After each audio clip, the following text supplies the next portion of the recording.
Hi, it's Frank.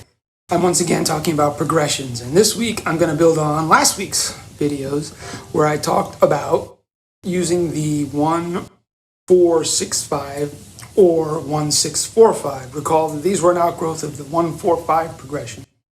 The 1-4-5 progression is the backbone of the blues progression that I talked about several videos back. And also, as it turns out, those numbers as they correspond to the relative chords in any major key happen to be sort of, I think I labeled them as pillars of Western music. That might sound grandiose, but the point is they're really important chords. The primary chords in any major key are always 1-4-5. From there, we start to branch out, add chords like the submediant. Recall that was the name we used for the 6th chord. Then we have the ability to go ahead and start making progressions a little longer and more interesting as we move from one chord to the next, meaning even if we're just moving between mostly primary chords, as soon as you stick that 6th chord in there, all of a sudden there's a delay before an expected resolution. And in some cases, you subvert the listener's expectation as you're moving from 1 to eventually 5 and then back to 1. Again, that's kind of the end goal with most songs, pretty much all songs in Western music, is that kind of movement that takes you from the 1 chord tonic all the way to dominant and then back to tonic. 1-5-1, that's kind of the overarching end points, so to speak. In between, you get stuff like what we talked about in the last couple videos, the movement toward the submediant, or as I think I introduced in just the last video, the idea of using the supertonic. And that's a little bit of what I want to talk about today. Supertonic, recall, was when we had the second degree of a key. That is to say, we're staying diatonic, the second degree gives us a minor chord, and in this case, sticking that in there can sometimes act as a substitute for using the 4 chord at all. In fact, when we talk about subdominant chords, 4 chords in any key, let's stick with C just so we have a very clear example. If we move to F, we've moved to our subdominant chord. From there, we've got options like we've seen in the last few videos. You could actually move straight to a dominant chord like G, or you could first stick in a submediant chord, again in the key of C. That would be an A minor in this case. We're staying diatonic. Well, it turns out that you also have the option to go ahead and use the 2 chord, the so-called supertonic chord, in the same kind of functionality, meaning as a subdominant function. It's on its way, in other words, toward that 5 chord, and it can actually replace the 4 chord. One of the most common ways this happens in a very common progression is by the progression we call 1-6-2-5. So again, most of those numbers you've seen, but now I'm putting a 2 where you might expect a 4 to be.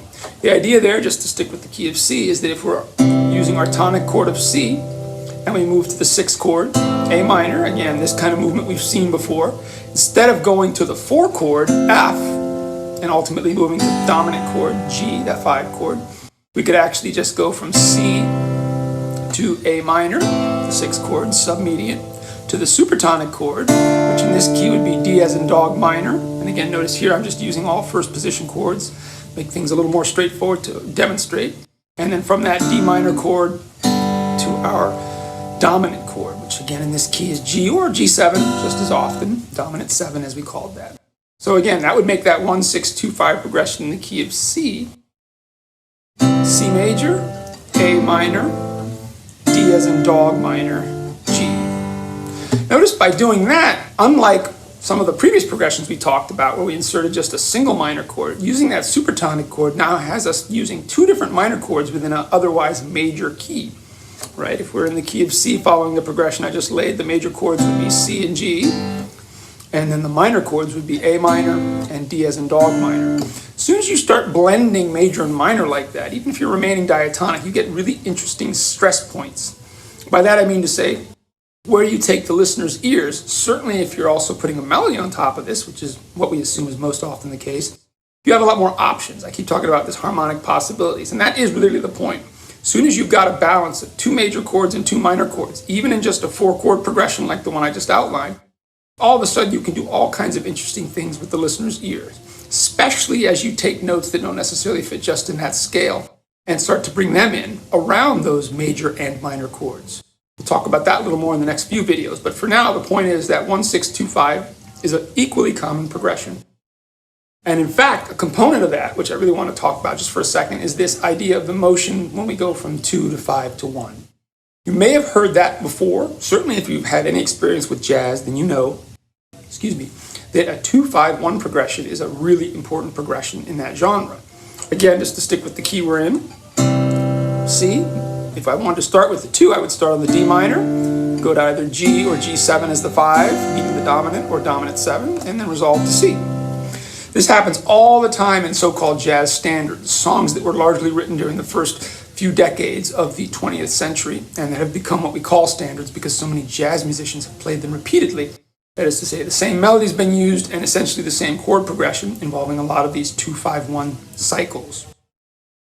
So that 2-5-1, which of course is part of 1-6-2-5, is by itself really, really important. In fact, if 1-4-5 is the most common basic progression, then I would go ahead and argue that 2-5-1 is right behind it, very close second place. Comes up all the time in all kinds of music, going well back to classical, all the way to more contemporary. It still turns up. Again, there's a motion in there as you move between a minor chord to the dominant major chord to the actual tonic. It always sounds very pleasing to the ear, both in major and minor keys, I should add. So the song I was going to talk about, just briefly, and it's really more of an example song, is actually the song by Bruce Springsteen called Hungry Heart. In Hungry Heart, we have a great example of using a 1-6-2-5 progression. And as it so happens, it's actually in the key of D as in dog flat. But if you capo on the first fret of the guitar, it winds up being in the key of C.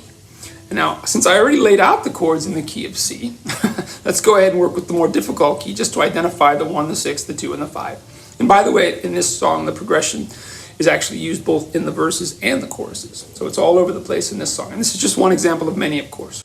But as much as anything, I want to use this as an opportunity to help us figure out how do we determine what the chords are in any key. So first off, let's just take our D as in dog flat scale, the original key of this song. For that, we have D as in dog flat, E flat, F, G flat, A flat, B flat, and here's a C natural. So if you paid attention in between all those flats, you'll notice that there were only 2 notes that were not flat of the 7 notes that we can have flat. F was natural, C was natural, everything else was flat. Another way to remember that. If you're looking at the actual key on a piece of paper or on a screen, you'll notice there are 5 flats attached to it, B, E, A, D, and G. But again, if you play through it, which is always a good thing to do because you also want to get that sound in your ear whenever possible, you'll see that we have everything flat except for, again, that F and that C. So this, in this case, the mediant is called the 3rd degree of the scale, D, D flat, E flat, F. So F is mediant. And then C, of course, is our leading tone. It's a half step below the octave, D flat. So in a 1-6-2-5 progression in this key, we'd start with tonic, D flat. Recall that submediant, notice there's a correlation there with the 3rd note I talked about, which is just the mediant. Submediant is a 6th away, 1, 2, 3, 4, 5, 6. That gives us a B as in boy flat. In this case, we're diatonic, so that would be minor. Now that was the 6. So getting to the 2 chord in this key means we start again on tonic and just go up a step. That gives us E flat, which again is also minor. 2 of these chords in this 4 chord progression are minor after all. And of course 5 is just our dominant chord. 1, 2, 3, 4, 5 from D flat up, that gives us A flat. So we have flat major going to B as in boy flat minor, that's our submediant. And then from there we move to our 2 chord, which is E flat. Again, minor because it's the 2nd degree, and then of course our dominant chord, which is A flat. So that's how I just did it with some power chords there, some bar chords, just because I didn't have the capo on. But again, the idea here is you want to be able to identify those in tones, meaning to say what are the scale degrees in this key, by just using some reference point. And the easiest one by far is the major scale in this case. So 1-6-2-5, again, another progression that's really common. In my next video, I'll go ahead and talk a little bit more about how we can go ahead and use other chords, like I alluded to earlier in this video, that are outside the key, notes that equal other chords, what we call secondary dominants. And we'll see how that can play into exactly this kind of progression, a 1-6-2-5 progression, not just in jazz, of course, but in any genre. This comes up all the time. But again, we'll look forward to that in the next video. So I hope this week was helpful. Take care.